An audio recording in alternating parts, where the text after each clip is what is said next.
को जय मसीह की। मैं पास्टर आलोक कच्छप, कल्याणपुर IPHC चर्च, रांची, झारखंड। परमेश्वर पिता का धन्यवाद हो कि परमेश्वर पिता ने एक अवसर दिया कि इस रीति से मैं आपके बीच में परमेश्वर के वचन को लेकर आने पाऊँ। मैं उम्मीद करता हूँ कि इस कठिन परिस्थिति के बीच में भी आप लोग भला चंगा और साकुशल होंगे। एक विषय, जिस विषय को मैं आपके बीच में लेकर आया हूँ, और वो विषय सारे विश्वासियों के लिए अति महत्वपूर्ण है। और ये एक ऐसा विषय है जिस विषय के ऊपर सारे विश्वासियों की आशा टिकी हुई है। और जब भी हम इस विषय को सुनते हैं या पढ़ते हैं तो ये हमारे अंदर में एक नई उन्माद, नई आशा का संचार करता है।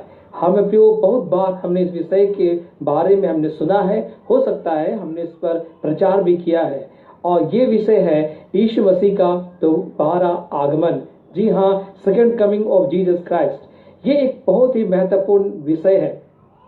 मैं ये कहना चाहता हूँ कि जितना महत्वपूर्ण यीशु मसीह का जन्म है, जब यीशु मसीह इस पृथ्वी पर आए और कुंवारी मरियम से वो जन्मे, और हर एक वर्ष हर एक मसीही 25 दिसंबर को उसके क्रिसमस जन्म उत्सव के रूप में मनाता है।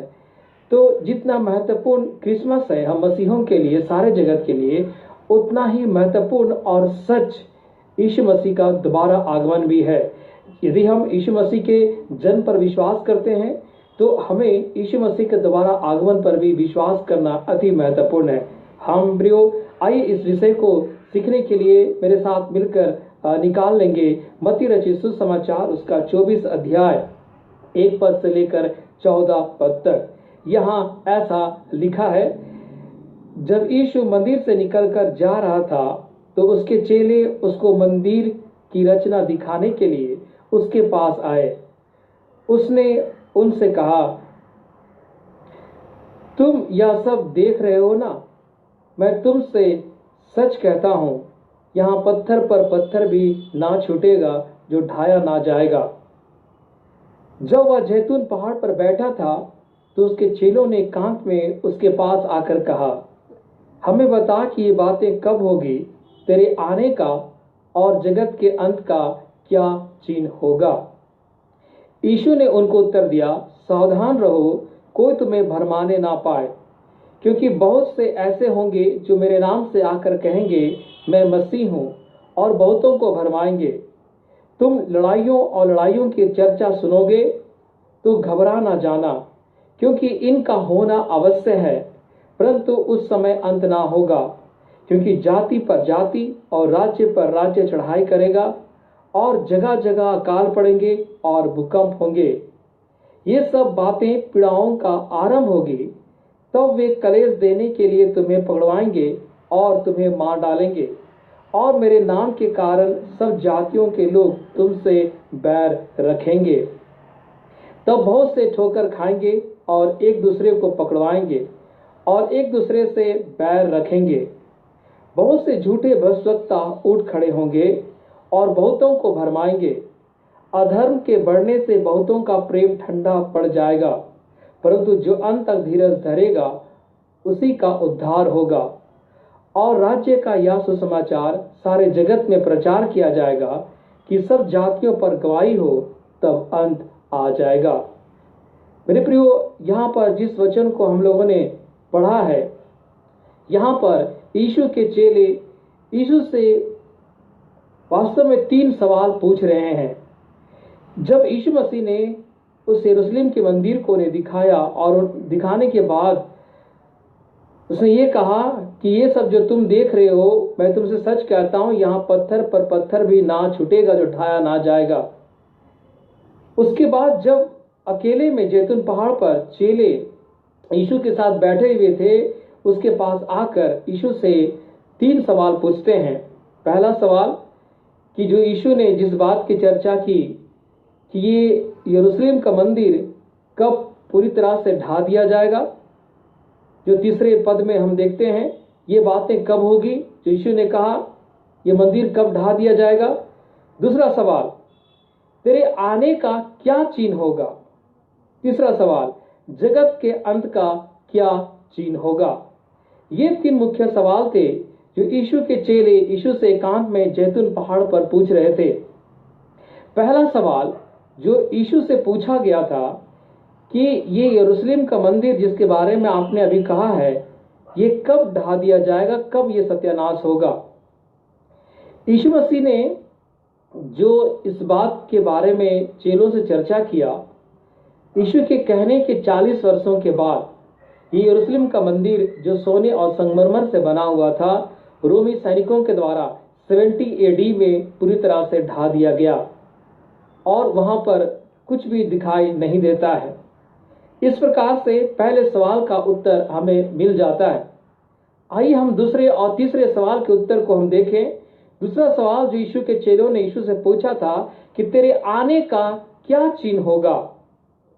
आइए इस दूसरे सवाल के उत्तर के तौर से हम देखें तो यीशु ने उन्हें बताया, जो 6वें पद से हम देखने को मिलता है। यीशु ने उनसे कहा कि तुम लड़ाइयों और लड़ाइयों की चर्चा सुनोगे तो घबरा ना जाना, क्योंकि इनका होना अवश्य है, परंतु उस समय अंत ना होगा। यीशु ने आगे कहा कि जाति पर जाति और राज्य पर राज्य चढ़ाई करेगा और जगह जगह अकाल पड़ेंगे और भूकंप होंगे। इन बातों को आज के समय में हम देख पाते हैं कि आज जिस प्रकार का माहौल खासकर पूरे देश में विश्व स्तर पर ये बन रहा है कि हर एक देश, अब चाहे वो भारत देश हो या अमेरिका देश हो चाहे दूसरे देश, चीन को एक खतरा के तौर से देख रहे हैं और ऐसा लगता है कि कभी भी लड़ाइयां छिड़ सकती हैं। यीशु मसीह ने कहा कि जब उसकी चर्चा सुनोगे तो घबरा मत जाना, ये बातें तो होना अवश्य ही है। तो इतना ही नहीं, यीशु ने कहा जाति पर जाति और राज्य पर राज्य चढ़ाई करेगा और जगह जगह अकाल पड़ेंगे। और यीशु मसीह ने यह भी कहा कि उस पर भूकंप भी आएंगे। आज इन बातों को आज के समय में हमें देखने, पढ़ने और सुनने को मिलता है। जब लूका रचित सुसमाचार उसके 21 अध्याय उसके 10 पद को पढ़ेंगे तो ऐसा ही कुछ यहाँ पर भी देखने को हमें मिलता है। लूका 21 का 10 पद में लिखा है, तब उसने उनसे कहा जाति पर जाति और राज्य पर राज्य चढ़ाई करेगा और बड़े बड़े भूकंप होंगे और जगह जगह अकाल और महामारियां पड़ेगी और आकाश से भयंकर बातें और बड़े बड़े चिन्ह प्रकट होंगे। आज जिस समय में जिस भय के साथ सारी दुनिया, हमारा देश जीवन जो जी रही है, ये समय है कोविड-19 कोरोना वायरस के इस महामारी का समय, जिसके कारण से हमारे देश में 2 लाख से ऊपर और पूरे विश्व में कई लाख लोग इस वायरस के कारण से वे मारे जा चुके हैं और बहुत सारे लोग आज अस्पतालों में दिखाई देते हैं। मेरे प्रियो, ये महामारियां के बारे में यीशु मसीह ने भविष्यवाणी के तौर से पहले ही कह दिया था कि ये महामारियां पड़ेंगी और ये कोरोना वायरस के रूप में इस महामारी को हम देखते हैं कि लाखों की संख्या में चंद महीनों में ही लोग मारे जा रहे हैं। और ये सिर्फ यहीं पर समाप्त नहीं होता है। पिछले कुछ दिनों से एक विषय बहुत चर्चा में आया हुआ है कि Iraq, Pakistan, UP, MP, Jaipur में टिड्डियों का आतंक। ये टिड्डियां मनुष्य को तो नुकसान नहीं पहुंचा रहे हैं, लेकिन ये फसलों को चट कर जाती हैं ये टिड्डियां।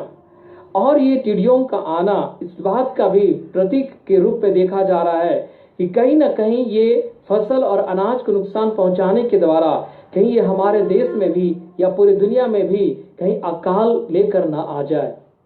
मेरे प्रियो, एक और हम मनुष्यों को मरते हुए देख रहे हैं उस महामारी, उस कोरोना वायरस के द्वारा, दूसरी ओर हमारे अनाजों को नुकसान होते हुए इन टिड्डियों के द्वारा हम देख रहे हैं और ये अकाल की ओर हमें इशारा कर रही है। तो मेरे प्रियो, इन सब बातों के बीच में ये सब चिन्ह को और इन सब बातों को, जो लड़ाइयां हैं, अकाल है, महामारियां हैं, इन सब बातों को देखने से ये कहा जा सकता है जो यीशु मसीह ने कहा कि यीशु मसीह का आगमन बहुत ही निकट है। हाँ मेरे प्रियो, जब हम यीशु मसीह के कहे गए इस स्टेटमेंट को हम देखते हैं जो प्रकाशित वाक्या 3:11 में लिखा है, देख मैं शीघ्र ही आने वाला हूं और जो कुछ तुम्हारे पास है उसे थामे रहा, कहीं कोई तुम्हारा मुकुट छीन ना ले। हाँ मेरे प्रियो, यीशु मसीह ने कहा कि मैं शीघ्र ही आने वाला हूं और जो कुछ भी तेरे पास है उसको तू थामे रख, कोई उसे छीनने ना पाए। ये हमारे उद्धार को दर्शाता है। ये वो मुकुट उद्धार का मुकुट है। आज चारों तरफ से हम बुरे समाचारों को सुन रहे हैं, लोग मारे जा रहे हैं, अकाल वाली संभावनाएं दिखाई दे रही है, लड़ाइयों की चर्चा चल रही है। इसके बीच में यीशु मसीह ने कहा इनका होना तो अवश्य है और तुम घबरा मत जाना, ये तो मेरे आने का चिन्ह है, ये तो मेरे दूसरे आगमन का चिन्ह है। जिन बातों को यहाँ पर हम देख पा रहे हैं मेरे प्रियो, इसलिए यीशु मसीह ने मत्ती रचित सुसमाचार और उसका 24 अध्याय और उसका 42 पद में भी यीशु मसीह ने इस बात को पहले से कह दिया है। 24 का 42 मत्ती में ऐसा लिखा है, इसलिए जागते रहो क्योंकि तुम नहीं जानते कि तुम्हारा प्रभु किस दिन आएगा। हाँ मेरे प्रियो, हम और आप इस बात को नहीं जानते हैं कि हमारा प्रभु यीशु मसीह किस दिन आने वाला है, लेकिन इन सारी घटनाओं को देखने के बाद हम पूरी तरह से आश्वस्त हैं कि यीशु मसीह का आगमन बहुत ही निकट है। बहुत शीघ्र ही हमारा प्रभु यीशु मसीह वो आने वाले हैं। अब यहाँ पर एक सवाल उठता है, क्यों यीशु दोबारा इस पृथ्वी पर आने वाले हैं? क्यों यीशु मसीह इस जगत पर वापस आने वाले हैं? मेरे प्रियो, जब हम पहला थिस्सलुनीकियों उसके 4 अध्याय 16 पद को हम पढ़ते हैं तो लिखा हुआ है, जो प्रधान दूत और ललकार की शब्द होगी तो हमारा प्रभु यीशु मसीह जो है बादलों पर वो आएंगे और जो मसीह में पहले मरे हैं वो जिलाए जाएंगे। उसके बाद जो जीवित और बचे रहेंगे वो प्रभु के साथ हवा में मिलेंगे। ये यीशु मसीह के आगमन के समय में होगा, जब तुरहियां फूंकी जाएगी। जो मसीह में मर चुके हैं पहले जिलाए जाएंगे और जो जीवित और बचे हुए हैं वो यीशु के साथ उठा लिए जाएंगे। हालेलुया। मेरे प्रियो, ये बातें हमारे जीवन में एक नई आशा का संचार करती है कि हमारा यीशु मसीह वो शीघ्र ही आने वाला है। और यूहन्ना 14:3 में यीशु मसीह ने कहा कि मैं तुम्हारे लिए जगह तैयार करने के लिए जाता हूं, ताकि मेरी इच्छा ये है कि जहां पर मैं हूं वहां पर तुम भी रहने पाओ। हालेलुया। ये कितना सुंदर आश्वासन भरा ये वचन है मेरे प्रियो, जिसको यीशु मसीह ने कहा कि मैं तुम्हारे लिए जगह तैयार करने के लिए जाता हूँ। यीशु मसीह इसलिए स्वर पर उठा लिए गए क्योंकि आज वो हमारे लिए जगह तैयार कर रहे हैं, और जिस दिन जगह बनकर तैयार हो जाएगा वो यीशु मसीह हमें लेने के लिए वो आ जाएंगे। हालेलुया। इसके बाद मेरे प्रियो, मैं इस बात को आपके बीच में फिर से रखना चाहता हूँ कि वास्तव में यीशु मसीह क्यों आने वाले हैं। यीशु मसीह अपनी कलीसिया को, अपनी दुल्हन को लेने के लिए वो आने वाले हैं। एक ऐसी दुल्हन जो धब्बा रहित, कलंक रहित हो, उस यीशु अपनी उस दुल्हन को, उस कलीसिया के लोगों को, विश्वासियों को लेने के लिए वो आने वाले हैं। क्या मेरे प्रियो, हम उस यीशु के दोबारा आगमन के लिए तैयार हैं? क्या हम और आप यीशु मसीह जब बादलों पर आएंगे, जब तुरहियां फूंकी जाएगी, क्या उसके साथ हम उठा लिए जाएंगे? हम इस बात के लिए तैयार रहने की आवश्यकता है। इसलिए यीशु मसीह ने कहा, तुम जागते रहो और तैयार रहो, क्योंकि तुम उस दिन को, उस घड़ी को नहीं जानते हो। आखिरी में मैं और एक सवाल मैं आपके बीच में रखना चाहता हूं, क्या होगा यदि हम यीशु के आगमन के लिए तैयार ना रहें? क्या हो जाएगा जब यीशु मसीह आए तो हम उसके साथ नहीं उठा लिए जाएंगे? मेरे प्रियो, हम सेवकों के विषय में लूका रचित सुसमाचार उसका 12 का 47 पद में ऐसा लिखा है, वह दास जो अपने स्वामी की इच्छा को जानता था और तैयार ना रहा और ना उसकी इच्छा के अनुसार चला, वह बहुत मार खाएगा। हालेलुया। यहाँ लिखा है, वो दास, वो दासी जो स्वामी की इच्छा को जानता है कि वो यीशु मसीह शीघ्र ही आने वाला है, लेकिन वो तैयार नहीं रहा, उसकी इच्छा के अनुसार चलता नहीं रहा, वो बहुत मार खाएगा। मेरे प्रियो, ये हम दासों के लिए, हम दासियों के लिए है, लेकिन उन लोगों के लिए जो यीशु के आगमन से पूर्व तैयार नहीं होंगे, वे इसी पृथ्वी पर उस महाक्लेश के लिए छोड़ दिए जाएंगे। और ये महाक्लेश का समय बड़े दुख का समय है, बड़े संकट का समय है और बड़ी मुसीबतों से भरा हुआ ये समय होगा। लेकिन मेरे प्रियो, प्रभु यीशु मसीह अपनी दुल्हन को, अपने लोगों को इस पृथ्वी पर छोड़ने के लिए नहीं चाहते हैं। वैसे ही उस दुख के लिए, उस क्लेश के लिए, वो उस महाक्लेश से गुजरने के लिए अपने लोगों को वो छोड़ देना नहीं चाहते हैं। वो चाहते हैं कि जैसे ही उसका आगमन हो, हम और आप और सारी कलीसिया और सारे मानव जाति वो यीशु के साथ उठा लिए जाए। हालेलुया। मेरे प्रियो, परमेश्वर की इच्छा यह है कि हम मनुष्य जातियों में से कोई भी नाश ना हो, लेकिन हर एक लोग अनंत जीवन को प्राप्त करें।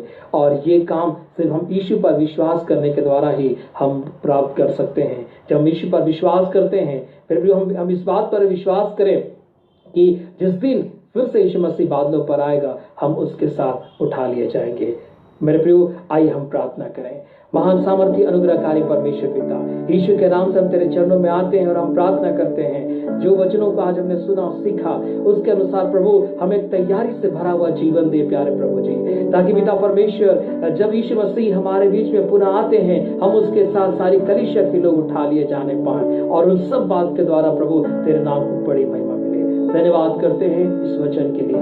हम सबको बड़ी आशीष दे यीशु के नाम में, आमीन। सबों को जय मसीह की। प्रभु आप सबों को बहुत की आशीष